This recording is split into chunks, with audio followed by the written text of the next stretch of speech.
السلام علیکم ورحمۃ اللہ وبرکاتہ۔ اعوذ باللہ من الشیطان الرجیم، بسم اللہ الرحمن الرحیم۔ ہم پڑھ رہے تھے نون ساکن اور تنوین کے قواعد۔ نون ساکن، جزم والے نون کو نون ساکن کہا جاتا ہے، دو زبر دو زیر دو پیش کو تنوین کہتے ہیں، اور اس کو نون تنوین بھی کہا جاتا ہے۔ پہلے سبق میں اس کا تعارف ہو چکا ہے، تھوڑا شارٹ سا میں دوبارہ سے آپ کو تعارف کروا دیتی ہوں۔ ہم نے پڑھا تھا اظہار۔ نون ساکن اور تنوین کے چار قواعد ہیں، جن میں سب سے پہلے ہے اظہار، پھر ادغام، پھر اقلاب اور پھر اخفا۔ اظہار ہم پڑھ چکے۔ اظہار کا مطلب ہے ظاہر کرنا، نون ساکن یا تنوین کی آواز کو ظاہر کر کے ادا کرنا۔ اور یہ کب ہوتا ہے؟ جب نون ساکن یا تنوین کے بعد حروف حلقی میں سے کوئی حرف آ جائے تو وہاں پر نون ساکن یا تنوین کی آواز کو ظاہر کریں گے۔ ادغام کا مطلب ہے ملانا، ایک حرف کو دوسرے حرف سے ملا کر پڑھنا۔ ادغام 6 حروف پر ہوتا ہے، یرملون، یا را میم لام واو نون۔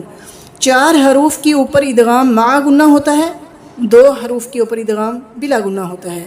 اگر آپ دوسری ویڈیو دیکھیں گے تو اس میں آپ کو مزید ڈیٹیل سے اس کی سمجھ آ جائے گی۔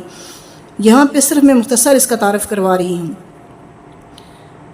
ادغام مع گنہ 4 حروف پر، ادغام بلا گنہ 2 حروف پر، را اور لام پر۔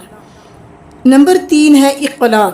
تو آج ہم جس کو سیکھیں گے وہ ہے اقلاب۔ اقلاب کا لغوی معنی ہے بدلنا، اصطلاحی معنی ہے نون ساکن یا تنوین کو میم سے بدل کر غنہ اور اخفا کے ساتھ ادا کرنا، یعنی کہ جہاں بھی نون ساکن یا تنوین کے بعد با آئے گا تو وہاں پر ان کی آواز کو میم کی آواز میں بدلا جائے گا۔ اور اس کا قاعدہ کیا ہوگا؟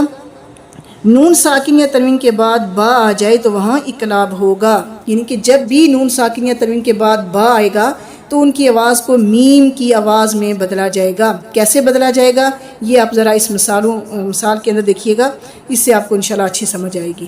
مثلا جیسے پہلی مثال میں دیکھیے گا، تنبتو، نون ساکن کے بعد با ہے، تو اس کا طریقہ یہ ہوگا کہ آپ نے ہونٹوں کو آپس میں نرمی کے ساتھ آپس میں ہونٹوں کو ملائیں اور نون کی آواز کو میم کی آواز میں بدلیں۔ تنبتو، انبتت، سنبلۃ، فانبجست، یستنبئونک، من بخل۔ ان سب میں دیکھیں کہ نون ساکن ہے اور اس کے بعد آگے با ہے۔ اب ذرا تنوین کی مثال دیکھیے گا۔ تنوین میں کیسے اقلاب کیا جاتا ہے اس کو دیکھیں۔ مرحبا بہم، با کے اوپر 2 زبر تنوین ہے، اسی طرح اگر 2 زیر بھی آ جاتی ہے یا 2 پیش بھی آتا ہے تب بھی اسی طرح آواز کو میم کی آواز میں ہی بدلا جائے گا۔ سبئن بنبأ زوج بہیج کرام بررۃ آیۃ بینۃ شقاق بعید ضلال بعید علیم بما فاسق بنبأ۔ ان سب میں تنوین کی مثالیں ہیں، تنوین کے بعد با ہے۔